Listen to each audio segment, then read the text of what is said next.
أعوذ بالله من الشيطان الرجيم.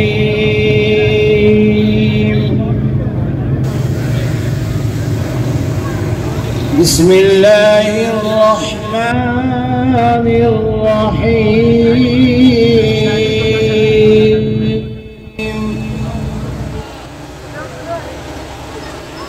فبأي آلاء ربكما تكذبان؟ خلق الإنسان من صلصال كالفخار،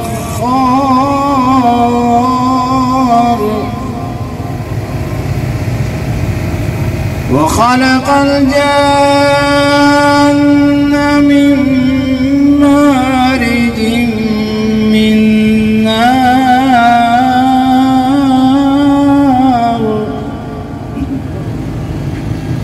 فبأي آلاء ربكما تكذبان؟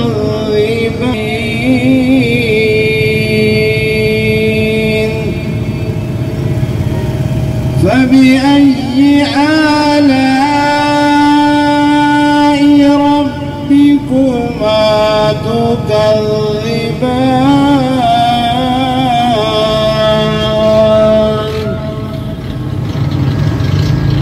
مرج البحرين آمنت بالله صدق الله العظيم وصدق رسوله النبي الكريم. ذکر خدا تو کرے، ذکر مصطفیٰ نہ کرے، میرے منہ میں ہو آواز. مطلب جامعہ اسلامیہ رضویہ سے ملتمس ہوں کہ اسٹیج پہ آئیں اور ہدیہ نعت پیش کریں. اللہ وسلم علیکہ یا حبیب اللہ. آواز آنی چاہیے صلی اللہ علیہ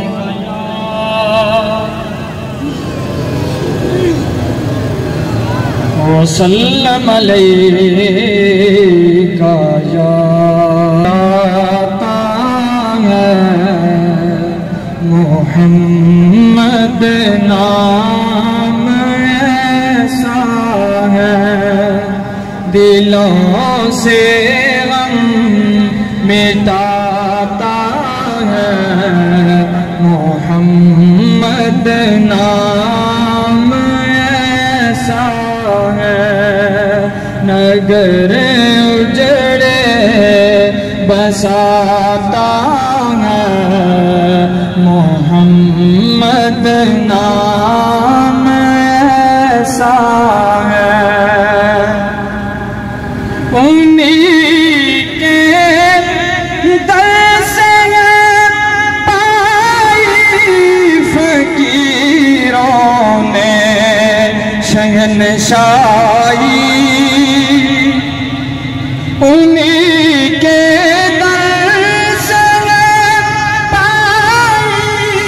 بلا تاخیر قبلہ عالم کے حضرت صاحب زیب و زینت آستان عالیہ فیض پوری شریف آپ اپنے ملفظات عالیہ سے ہمارے قبول قلوب و اذہان کو منور فرمائیں گے. آپ کے خطاب سے پہلے بھرپور نعرہ لگائیں گے. نعرہ تکبیر، نعرہ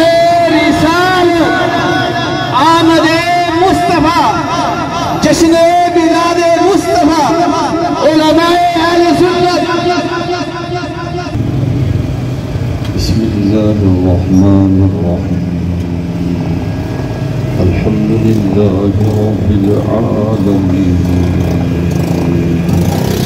والصلاة والسلام على سيد الأنبياء والمرسلين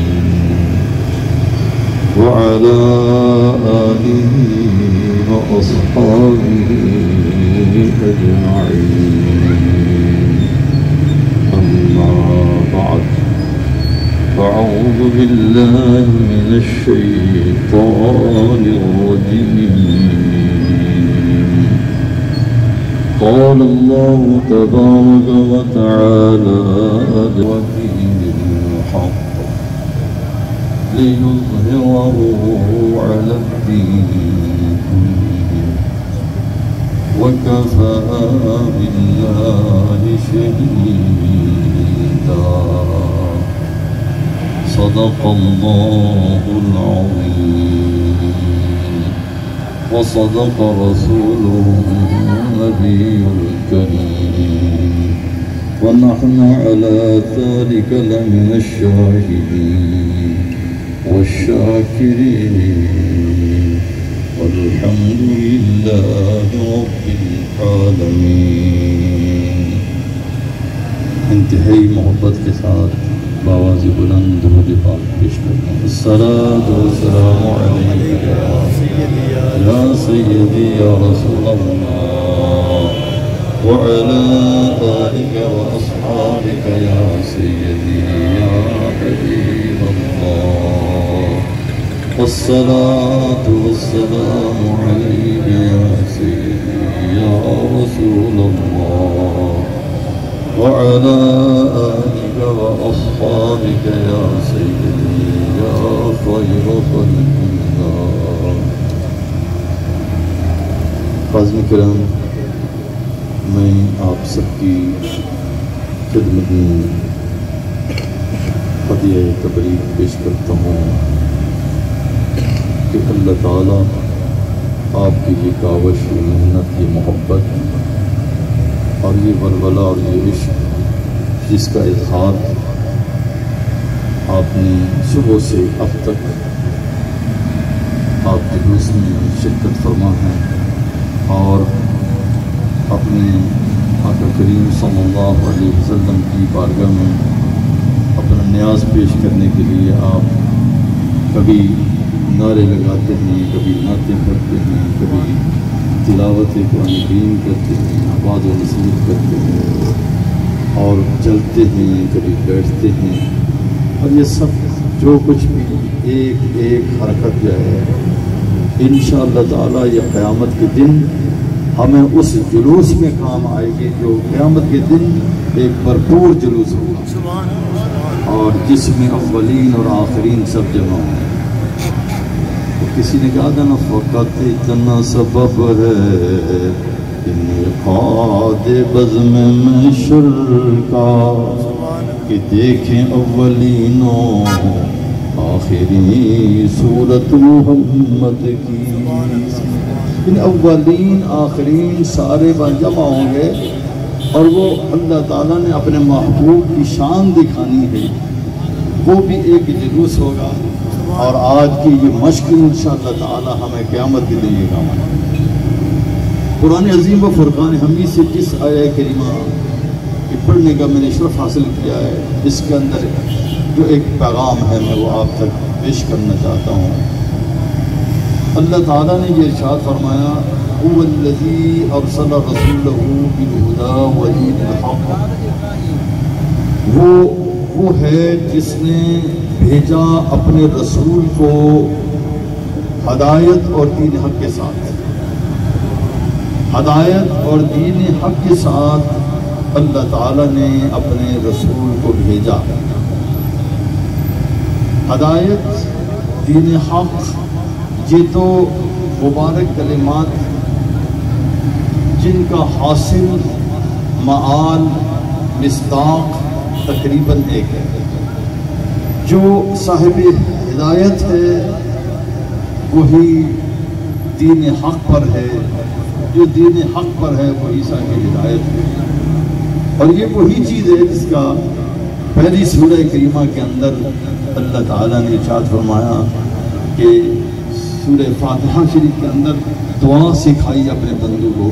یہ دعا مانگو اہدنا الصراط المستقیم، اے پروردگار ہمیں سیدھی راہ پر چلا. صراط الذین انعمت علیہم، یہ سیدھی راہ کون سی ہے؟ اور راستہ ان کا جن پر تیرا انعام ہوا. یہ انعام یافتہ لوگوں کے راستے کا نام صراط مستقیم، وہی ہدایت اور وہی دین حق ہے. دین حق ایک نام ہے، ہدایت ایک نام ہے، اور اسی طرح صراط مستقیم بھی ایک نام ہے. لیکن یہ سب کا معال ایک ہے. اور دین حق میں صرف نماز و روزہ ہی نہیں، صرف عبادات ہی کا ذکر نہیں، بلکہ ہمارا دین کمپریہنسو دین ہے جس کے اندر کوئی شعبہ زندگی جو ہمارے متعلق ہے وہ سب کے سب وہ تمام رولز قوانین جو ہیں اللہ تعالیٰ نے اس ہدایت نامے کے اندر اللہ تعالیٰ نے سارے کے سارے ارشاد فرمائے ہیں اور ان کے عملی نمونے بھی دیے ہیں. اور نبی پاک علیہ الصلوۃ والسلام کی ذات اقدس آپ خود عملی نمونہ ہیں، اور آپ کے اصحاب اور اہل بیت اطہار یہ سب وہ عملی نمونے ہیں جو نبی پاک علیہ الصلوۃ والسلام نے ہمارے لیے چھوڑے ہیں. اور یہ ہدایت اور دین حق یہ صرف لفظ نہیں ہے، یہ ایک عملی دین ہے. اگر آج ہم اس دین کو صرف لفظوں تک لے آئے ہیں تو یہ میرا اور آپ کا قصور ہوگا. یہ دین مات الفاظ کا نہیں، it is not lip work. یہ کہہ رہی ہونٹوں کے ساتھ ایک نعرہ لگا دینا اس سے ہمارا دین کا تقاضا پورا ہو جائے گا، یہ بات نہیں ہے. بلکہ جب تک کہ ہم اپنے کردار کو اپنے عمل کو نہیں بدلیں گے، تبدیل نہیں کریں گے، جب تک ہم اپنے آپ کو اسوہ رسول میں ڈھال لیں گے نہیں، اس وقت تک اس مشن کے جو وہ تکمیل ہے جس کے غرض اور مقاصد ہیں وہ پورے نہیں ہو سکتے ہیں. وہ اسی صورت میں پورے ہو سکتے ہیں کہ ہم اس دین کو اپنائیں. اب دیکھیں کہ یہ دین صرف اس دنیا کے اندر نہیں، اس دنیا کے اندر تو یہ اعلان ہوا، کیا ہوا؟ هو الذی ارسل رسولہ بالہدی ودین الحق. اب یہ یہاں بھی ہے اور اس دین کے بارے میں حشر میں بھی اور قبر کے اندر بھی پوچھا جائے گا. اب قبر کے اندر بھی ایسا ہوگا. میں صرف ایک بات پیش کر کے ختم کرتا ہوں. مجھے پتا ہے کہ اب اختتام ہے محفل کا. حضرت اسماء بنت ابی بکر رضی اللہ تعالیٰ عنہ، آپ کی روایت ہے اور آپ کی پوتی ہیں حضرت فاطمہ، وہ اس کی راویہ ہیں. وہ کہتی ہیں کہ میری دادی جان حضرت فاطمہ حضرت اسماء بنت ابی بکر رضی اللہ تعالیٰ عنہ آپ فرماتی ہیں کہ میں حضور کی زوجہ مطہرہ حضرت حضرت عائشہ صدیقہ رضی اللہ تعالیٰ عنہ سے ملاقات کے لیے پیش ہوئی، وہاں حاضر ہوئی. اور وہ ان کی بہن ہیں، حضرت اسماء بڑی ہیں، حضرت عائشہ چھوٹی ہیں. حضرت اسماء اپنی بہن کی ملاقات کے لیے ان کے گھر گئے جہاں اب حضور جلوہ گر ہیں، جہاں حضور کا اب روضہ اقدس ہے. یہی وہ حجرہ طیبہ ہے جس میں حضرت عائشہ رضی اللہ تعالیٰ عنہ وہاں موجود ہیں. اور وہاں حضرت اسماء کہتی ہیں جب میں گئی تو وہ دیکھا کہ وہ نماز پڑھ رہی ہیں. اور نماز صرف اور وقت کیا ہے؟ یہ چاشت کا تقریباً وقت ہے اور چاشت کے وقت وہ نماز پڑھ رہی ہیں اور مسجد میں مسجد نبی شریف کھچا کھچ بھری ہوئی ہے اور تمام لوگ نماز میں مصروف ہیں. اب میں حیران رہ گئی کہ یہ کون سا وقت ہے نماز کا، یہ نماز ادا کر رہے ہیں. تو حضرت اسماء کہتی میں نے عائشہ سے پوچھا کہ یہ کیا بات ہے، کوئی ہیپن ہو گیا، کوئی واقعہ ہو گیا؟ کیونکہ وہ جانتی تھی کہ نبی پاک علیہ الصلوۃ والسلام ہر ایسے معاملے پر آپ خاص کوئی ایسی بات ہو تو نماز پڑھتے تھے. اب سارے لوگ جو سارے یہ نماز ادا کر رہے ہیں. تو حضرت اسماء کہتی ہے میں نے حضرت عائشہ سے پوچھا. حضرت عائشہ نے میں نے کہا کوئی آیت ہے، کوئی ایسی بات ہے؟ انہوں نے سر سے جواب دیا، سر ہلایا، سر ہلا کے ایسے ہاں میں کہا کہ ہاں ایسا ہے. یعنی منہ سے نہیں بولی، وہ نماز پڑھ رہی تھی، ابتدا میں تھی، لیکن سر اقدس کو ہلایا ہاں میں. ایسے کیا. اس سے یہ معلوم ہوا کہ نماز کی حالت میں عمل قلیل سے نماز فاسد نہیں ہوتی. نماز جو ہے وہ فاسد نہیں ہوگی عمل قلیل سے، کہ جب ایسی حیات نہ ہو کہ آدمی سمجھے کہ یہ نماز نہیں کوئی پڑھ رہا، تو ایسی حیات نہ ہو. لیکن عمل یسیر سے، عمل قلیل سے نماز فاسد نہیں ہوتی. حضرت اسما کہتی ہیں کہ میں نے دیکھا کہ مسجد نبوی شریف کے اندر وہ چک درمیان میں پردہ ہی تھا، اس میں دیکھا تو ساری صفحیں بنی ہیں. بات یہ کہ پھر میں نے حضرت عائشہ سے دوبارہ یہ سوال کیا، انہوں نے پھر ایسے ہاتھ بلند کر دیا آسمان کی طرف. تو پھر کہتی ہے میں بھی کھڑی ہو گئی، نماز پڑھنے لگی. اب موسم ایسا تھا کہ اس کی وجہ سے، گرمی کی وجہ سے مجھے غشی کر دورہ پڑنے لگا، جیسے کہ میرے اوپر جو ہے یہ غشی طاری ہو گئی. میں نے وہاں پانی موجود سا، پانی دے کر کے اپنے سر پر ڈالا اور اس طرح نماز مکمل ہوئی. تو ابھی نماز مکمل ہو رہی تھی کہ مجھے مسجد نبوی شریف سے حضور کی آواز آتی ہے. حضور خطبہ ارشاد فرماتے ہیں، اللہ تعالیٰ کی حمد و ثنا کرتے ہیں. حضور حمد و ثنا کرنے کے بعد ارشاد فرماتے ہیں، تمام صحابہ کرام کو جو موجود ہیں وہاں انہیں فرماتے ہیں، فرمایا کہ انکم ستفتنون، فرمایا کہ فی قبورکم، کہ تم سارے کے سارے جو ہے تمہاری آزمائش ہوگی، تمہارا ٹیسٹ لیا جائے گا، تمہیں چیک کیا جائے گا، تمہارا امتحان ہوگا. فی قبورکم، تمہاری قبروں کے اندر تم سے پوچھا جائے گا، تم سے سوال ہوگا. اور سوال ایسا نہیں کہ وہ معمولی سوال ہے، فرمایا وہ ایسا ٹیسٹ ہے، وہ انتہائی جو ہے وہ اہم ہے. بلکہ فرمایا کہ حضرت فاطمہ کہتی ہیں حضرت اسماء نے دو لفظوں میں سے ایک لفظ فرمایا کہ مثلا مسیح الدجال، یا فرمایا کہ قریبا مسیح الدجال، کہ جیسا کہ دجال کا فتنہ ہوگا اس کے قریب یا اسے ملتا جلتا یہ فتنہ ہوگا. دجال کا فتنہ کیا ہوگا کہ دجال جب آئے گا، جب ظاہر ہوگا، اس کے ساتھ ایک جنت ہوگی، ایک جہنم ہوگی، اور وہ کہے گا کہ معاذ اللہ، وہ خدائی کا دعویٰ کرے گا اور کہے گا جو مجھے مانے گا اسے میں جنت دوں گا، جو نہیں مانے گا اسے جہنم میں ڈالوں گا. اب وہ جنت بھی ساتھ ہوگی، جہنم بھی اس کے ساتھ ہوگی. دراصل حضور فرماتے جو اس کی جنت ہوگی وہ اصل میں جہنم ہوگی، جو جہنم ہوگی وہ اصل میں جنت ہوگی. اب جو اس پر ایمان لائے گا اسے وہ جنت میں ڈالے گا، وہ جہنم کے اندر. لیکن مومن کی شان یہ ہے کہ مومن جب آئے گا سامنے آ کر کے کہے گا کہ تم مجھے برگلا نہیں سکتے، میں تیری شکل سے تمہیں پہچانتا ہوں، میرے اندر نور ایمان ہے، میری آنکھوں کے اندر وہ ایمان کی لائٹ اور روشنی موجود ہے. میں تیری پیشانی پر دیکھ رہا ہوں کہ تیری پیشانی پر لکھا ہوا ہے کاف الف فا را، کہ کافر لکھا ہوا ہے، تم کافر ہو. اس نے کہا، وضاحت دینے کی کوشش کرے گا، وہ کہے گا تم کچھ بھی کرو میں یہ یقین سے جاتا ہوں. تو حضور فرماتے ہیں کہ قبر کے اندر جو فتنہ ہوگا وہ اس سے ملتا جلتا ہوگا. یعنی مطلب یہ ہے اس کا سوال اس صحیح جواب پر تمہاری نجات کا مدار ہوگا. یعنی اس میں جو قبر کے اندر سوال ہوگا تمہاری نجات کا مدار اس جواب پر ہوگا. اور وہ سوال کیا ہوگا، پوچھا جائے گا. یہ ایک ہی سوال اس حدیث کے اندر مذکور ہے، یہ پوچھا جائے گا کہ ما علمک فی ھذا الرجل، کہ اس ہستی کے بارے میں تمہارا علم کیا ہے، تمہارا علم کیا ہے، تمہاری معلومات کیا ہیں، تم کیا جانتے ہو، یہ ہستی کون ہے. حضور کے بارے میں سوال ہوگا. جب یہ پوچھا جائے گا تو پھر ایک مومن، حضرت فاطمہ کہتی ہے پتہ نہیں دادی جان اسماء نے مجھے کون سا لفظ بولا، مومن کہا یا موقن کہا، کہ یہ ایک لفظ بولا کہ مومن یا وہ یقین رکھنے والا آدمی کیا کہے گا هو محمد الرسول اللہ، یہ محمد رسول اللہ ہیں. جاءنا بالبینات والہدی، جو ہدایت لے کر کے آئے ہیں، بینات کے ساتھ ہمارے پاس جلوہ گر ہوئے ہیں. فاجبنا، ہم نے ان کی دعوت کو قبول کیا. واتبعنا، ہم نے ان کی اتباع کی، ہم نے ان کی پیروی کی. یہ قبر کے اندر پوچھا جائے گا، قبر کے اندر مومن یہ جواب دے گا کہ یہ کون ہے، محمد الرسول اللہ ہیں، اللہ کے رسول ہیں، بینات کے ساتھ تشریف لائے ہیں، ہدایت کے ساتھ تشریف لائے ہیں، اور ہم ایمان لائے، ہم نے ان کی اتباع کی.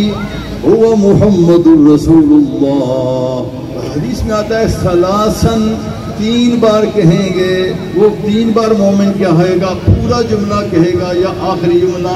اگر آخری کہے تو کہے گا کیا ہوگا؟ محمد محمد محمد، سب کہہ لو محمد محمد محمد، و عادت بنا لو محمد ہوا محمد محمد محمد صلی اللہ علیہ وآلہ وسلم صلی اللہ علیہ وسلم۔ جب اتنی بات جب وہ جواب دے چکے گا، فرشتے کہیں گے نم صالحاً، اب ریسٹ کرو، تم سو جاؤ، لیٹ جاؤ۔ وہ کہے گا ہمیں، فرشتے کہیں گے ہمیں معلوم تھا، ہم جانتے تھے کہ تم یہی جواب دو گے، کیونکہ پتا تھا کہ تم مومن ہو۔ اس ظاہری زندگی کے اندر بھی تم نے حضور کی اس دعوت کو سنا، اور جس دعوت کے ساتھ اللہ نے بھیجا تھا وہ بیان کیا۔ جو منافق ہوگا، فاطمہ پھر کہتی ہیں پتہ نہیں انہوں نے منافق کہا یا مرتاب کہا، وہ شاکی، شک کرنے والا، جسے اپنے بارے میں کوئی علم نہیں، کوئی اسے پتہ نہیں، وہ کیا کہے گا؟ وہ کہے گا کہ میں تو کچھ نہیں جانتا، میں تو وہی کہتا رہا ہوں جو لوگوں سے سنتا رہا ہوں، جو لوگوں سے سنا وہ کہتا رہا ہوں۔ لیکن منافق یہ کہے گا، لیکن مومن کیا کہے گا؟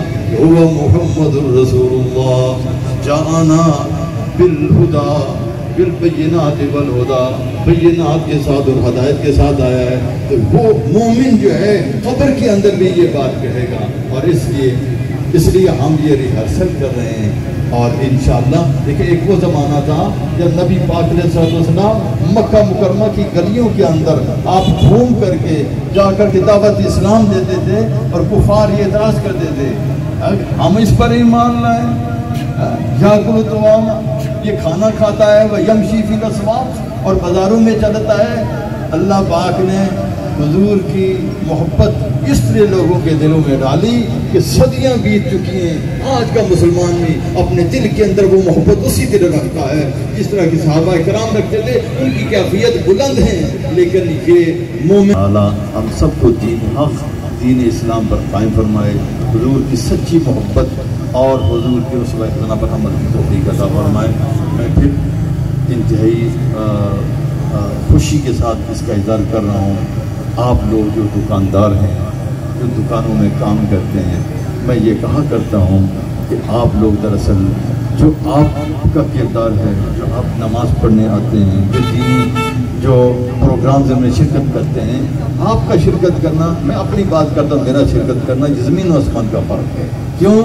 میں اس فیلڈ میں ہوں، میں نے تو یہی کام کرنا ہے، میں نے تو جہاں کسی نے بلانا وہاں جانا ہے، مسجد میں ہوں، مدرسے میں ہوں، وہاں نماز پڑھنی ہے۔ لیکن آپ لوگ ہیں جو کاروبار کر رہے ہیں، کام کر رہے ہیں، جب آواز آتی ہے اللہ اکبر اللہ اکبر، تو کیا کہتا ہے دکاندار؟ کہتا ہے کام بند کرو، اذان ہو رہی ہے، نماز کے لیے جانا ہے، جمعہ کی نماز ادا کرنی ہے، فلاں نماز ادا کرنی ہے آپ لوگوں کی۔ اور پھر میں اس نے انتظام دے کر کے جو کمیٹی اور بالخصوص ہماری جو انتظامیہ ہے، انہوں نے بھی بھرپور تعاون کیا۔ میں نے دیکھا کہ پوری طرح سے اس کا استقبال بھی کر رہے ہیں، اور پھر انہوں نے نظم و نسق کا پورا خیال رکھا۔ اللہ تعالیٰ سب کو جزائے خیر عطا فرمائے اور اپنے امان میں رکھے۔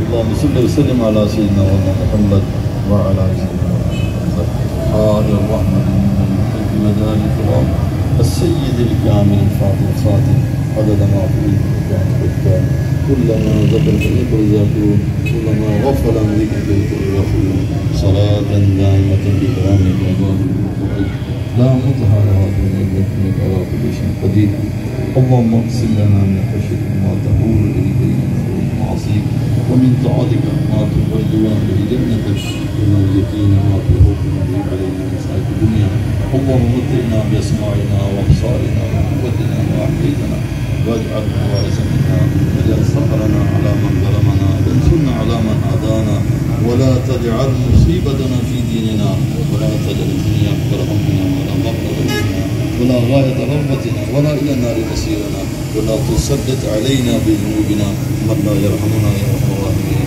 يا أرحم الراحمين يا أرحم الراحمين اللهم يا رب بجهدك المصطفى ورسولك المرتضى طهر قلوبنا من كل فصل يباعدنا عن مشاهدتك ومحبتك وأمتنا على السنة والجماعة والشوق إلى لقائك يا ذا الجلال والإكرام يا ذا الجلال والإكرام يا ذا الجلال والإكرام.